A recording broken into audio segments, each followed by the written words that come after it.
Boa tarde, pessoal. Sou Elbert, sou dirigente sindical aqui em BH, sindicatos bancários e da Federação dos Trabalhadores do Ramo Financeiro de Minas. E estamos aí, gravando mais um vídeo para a gente registrar, nossa análise, nossa visão nesse momento dramático da história que a gente está vivendo, que é, sem dúvida nenhuma, um divisor de águas, na história. É um momento muito singular que a gente está vivendo aí. Acho importante a gente registrar os fatos e a nossa análise sobre o que está acontecendo no país, e no mundo também. E eu gravei o último vídeo, se não me engano, foi na quinta-feira. Então passou o final de semana todo, e a gente teve vários acontecimentos aí com o nosso excelentíssimo presidente da República jogando mais gasolina na fogueira da crise que a gente está vivendo, uma crise sanitária que se transformou em crise política por total falta de habilidade do mandatário maior do país. A gente está tendo uma briga, um conflito aí entre o executivo federal e os governadores. Nos parece que Bolsonaro tenta desesperadamente se capitalizar nessa crise, tenta achar um arranjo em que ele seja o protagonista, não os governadores, e isso parece impossível nesse momento, porque as decisões que ele tem tomado, na verdade, jogam a popularidade dele muito na zona negativa. Ele não tem critério para tomar as atitudes, vai tomar as atitudes de acordo com o movimento dos governadores, na verdade. Ele quer ser um contraponto aos governadores, ele tenta minimizar a importância da pandemia que a gente está vivendo, que é completamente absurdo, porque é um fato nunca antes vivenciado, pela humanidade. Uma crise sanitária como essa que está se abatendo sobre nós, e a gente está no meio da situação que a gente não sabe para onde que vai, na verdade, E o Bolsonaro quer colocar a situação como situação tranquila, que a gente não precisa se preocupar, que é só uma gripezinha, Uma gripezinha que já matou centenas de milhares de pessoas aí pelo mundo, dezenas de milhares. Digo que esteja na casa da dezena ainda de milhares, mas caminha rapidamente aí para abater muito mais pessoas pelo mundo. E se a gente não tiver juízo aqui, não seguir o que as autoridades de saúde pública estão indicando, a gente vai ter uma tragédia também no Brasil. Bolsonaro ontem saiu pelas ruas, lá na Ceilândia, lá em Brasília, foi conversar com as pessoas, visitou uma galeria, uma casa de carnes lá, um açougue, parece, e também conversou com um vendedor de churrasquinho, e tentando passar a imagem de tranquilidade, de que a gente não precisa tomar as atitudes que estão sendo tomadas para precaver a propagação da pandemia, do coronavírus. Uma atitude completamente irresponsável, irracional, uma atitude que colocou em risco todas as pessoas que estavam em volta dele, porque a gente acha pouquíssimo provável que Bolsonaro não tenha voltado da viagem dele para os Estados Unidos há uns 15 dias infectado, porque todas as pessoas que estavam na comitiva apresentaram o teste positivo para o coronavírus. E o dele, ele diz que foi negativo, mas não se dispõe a apresentar o exame, o papel, diz que a palavra dele vale mais do que qualquer coisa, como se ele não fosse um mitômano, né? Como se ele não fosse uma pessoa que mente sem nem sentir, né? E então a gente está numa etapa aí da pandemia em que começa a surgir notícias de medicamentos que podem ser eficientes, né? Na Itália parece que a chegada dos cubanos lá, os médicos cubanos, né, com a aplicação do interferon, tem surtido efeitos em cura de alguns pacientes. A hidroxicloroquina também, né, pelo que chega, tem sido eficiente para evitar a morte dos pacientes pela infecção do coronavírus, né, pela Covid-19, mas isso não quer dizer que a situação esteja controlada. O problema é que o desespero, né, aqui no Brasil da extrema-direita é tão grande para tentar assumir o controle da situação que qualquer notícia é tomada como se fosse a solução do problema. E esse problema está longe de ser resolvido. O coronavírus ele é um vírus que está em mutação ainda, ele tem uma cepa muito agressiva que não está ainda viabilizada, ela não tem infectado muita gente, mas se a gente não continuar com a quarentena, né, com o isolamento social, pode ser que essa cepa mais agressiva se torne dominante e aí a situação fica muito mais complicada porque aparentemente ela mata muito mais rápido. Então a gente precisa continuar fazendo a quarentena, continuar com o isolamento social. O Brasil tem uma perspectiva boa, né, se a gente continuar da forma como está. A gente conseguiu agir antecipadamente, né, em relação a alguns outros países e isso faz com que a curva se alongue, a curva da infecção se alongue, né, e a gente possa ter a capacidade de atendimento aos infectados, né, capacidade do sistema de saúde atendendo a quem está infectado. Porque, mais uma vez, o problema do coronavírus, dessa pandemia, é o tempo. Né? Se a gente não se precaver, a infecção das pessoas vai ser muito rápida e aí abarrota, né?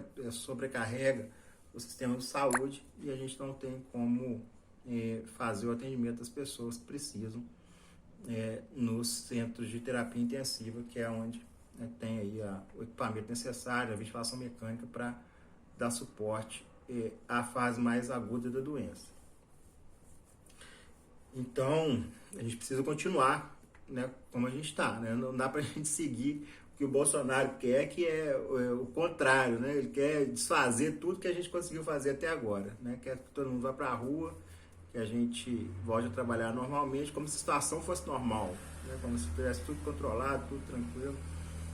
Né? Como se a gente tivesse todos os insumos, né, e toda a parafernália necessária para fazer o atendimento das pessoas que apresentarem os sintomas mais graves dessa doença. Né? E não tem. Né? Lugar nenhum no mundo tem. Né? A França não tem, a Itália não tem, a Alemanha não tem, né? A China não tinha também.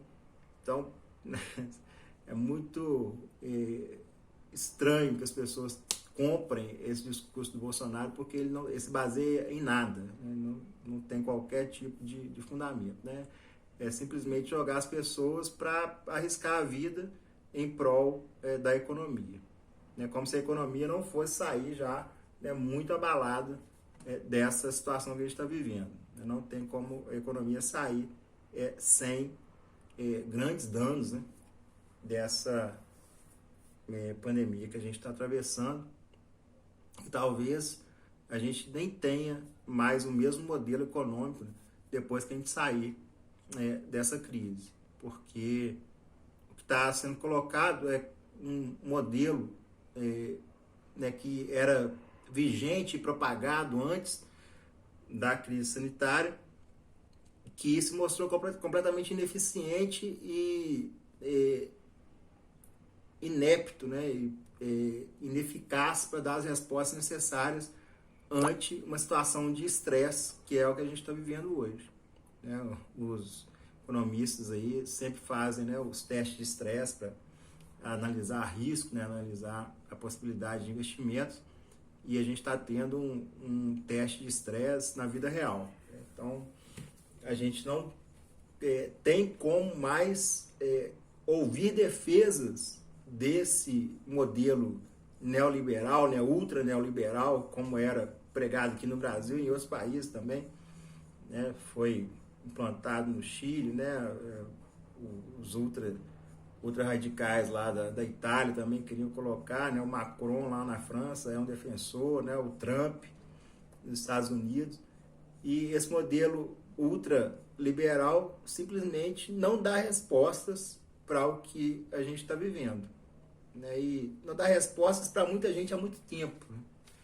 Isso é uma questão que a gente tem que analisar também, porque a gente está tendo uma ênfase muito grande em relação ao papel do Estado nessa crise, porque está atingindo, né, as classes em geral, né, principalmente, né, as classes mais ricas foram as primeiras a ser atingidas, pelo menos aqui no Brasil, que as pessoas que viajaram para a Europa, né, viajaram para os Estados Unidos, que contraíram primeiro, e depois, né, foi disseminando aí para todas as outras classes sociais, né, e a perspectiva que a gente tem, claro, é que os mais pobres sejam os mais afetados, mas inicialmente é uma doença democrática, né, pega todo mundo. Por isso que tem uma né, comoção tão grande aí para a gente ter uma reação, né, uma ação do Estado em relação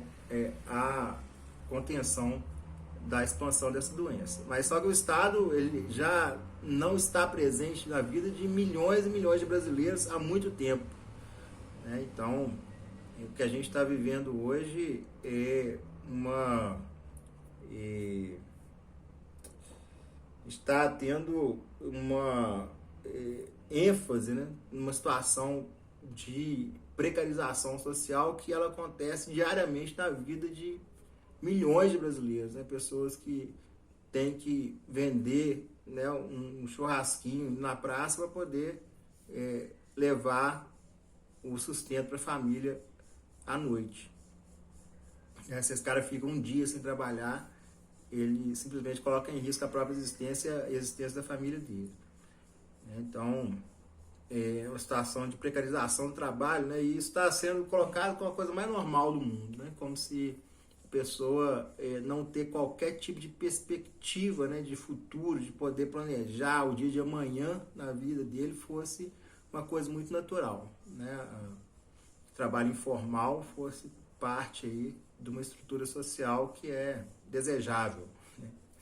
E não é, né, gente? Não é. O vendedor de churrasquinho que conversou ontem lá com o Bolsonaro, coitado, é uma pessoa tão simples que ficou concordando com tudo que o Bolsonaro estava falando, né, sendo que a pessoa que estava na frente dele é responsável, né, por um orçamento aí de trilhões de reais que deveria dar o amparo que ele necessita nesse momento para ele não ter que colocar a própria vida dele em risco, né, para conseguir ganhar o sustento de cada dia, né?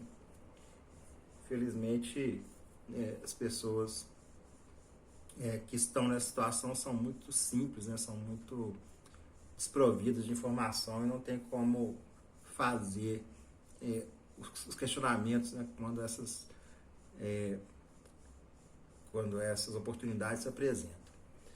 Então, é isso, né, gente? A gente está acompanhando, né? O Bolsonaro chegou num nível de desgaste terrível, né, para ele. Eu acho que a viabilidade dele continuar à frente do executivo está praticamente zerada, né? O Mourão já começou a falar, já começou a se colocar como, né, uma alternativa viável, e a imagem do Brasil internacionalmente está extremamente desgastada por causa das bobagens que o Bolsonaro não para de falar, né? Não para de né, vomitar diariamente. Agora, a última notícia que chega para a gente é que ele está no processo de desgaste com o Moro, né, e o Moro parece ser a penúltima ponte, né, que ele está queimando, né, depois do Moro só vai sobrar o Paulo Guedes, e aí realmente é uma situação de nocaute, né, nocaute político aí do Bolsonaro.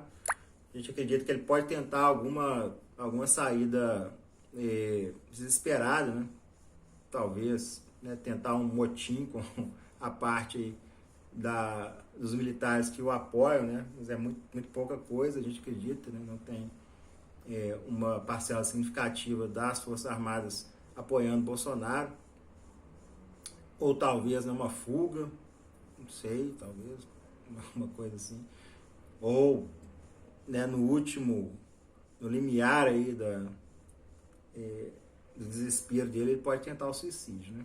Ele e o filho dele, o Carlos, né, podem morrer juntos aí, né? Talvez tomar um cianureto em conjunto. Eu espero que não, né? Mas são cenários possíveis. A gente está fazendo aí um exercício de futurologia, mas o que a gente tem hoje é um cenário dramático, né? Politicamente no Brasil também, né? Além da questão da saúde, a gente tem um cenário muito radicalizado, né, politicamente. A fábrica de fake news, né, foi ligada agora na última potência, né, tem chegado muita coisa para a gente, como se a esquerda estivesse manobrando a realidade, né, estivesse manipulando a realidade para derrubar o Bolsonaro, né? Mas parece que as pessoas estão colocando o instinto de sobrevivência acima desse tipo de bobagem, né, que circula pela internet todo tempo, e as pessoas, na verdade, usam como subterfúgio para fazer com que aquilo que elas acreditam se torne verdade, né? A gente acredita que agora, nesse momento, né, dado o que está em jogo, que é a própria vida das pessoas, elas não estão usando mais desse artifício, né, para se justificar, para fazer com que a posição dela seja válida, né? Uma coisa importante, né, parece que a classe média encontrou uma saída, né? Encontrou uma saída que é o seguinte: a gente não sabia que o Bolsonaro era isso aí, né? É lógico que é mentira, né? Todo mundo sabia, todo mundo achou alguma coisa no Bolsonaro com a qual se identificava, né? Por mais, né, monstruoso que ele seja, por mais vil, por mais desprezível que ele seja, ele conseguiu modular um discurso em que várias camadas da população se identificavam com alguma parte disso. Podiam não se identificar com alguma coisa, mas o que não se identificava simplesmente era colocado de lado e a pessoa ia lá na gavetinha, né, que a interessava e pegava aquilo com a qual ela se identificava e que podia fazer com que ela justificasse a opção.